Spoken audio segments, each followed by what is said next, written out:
Willkommen bei Ashigaru Journeys. Hey, weißt du eigentlich, wo wir sind?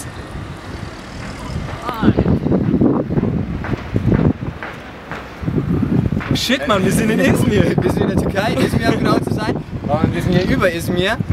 Es ist herrlich hier. Liebe Grüße ins kalte Deutschland. Uns geht's gut.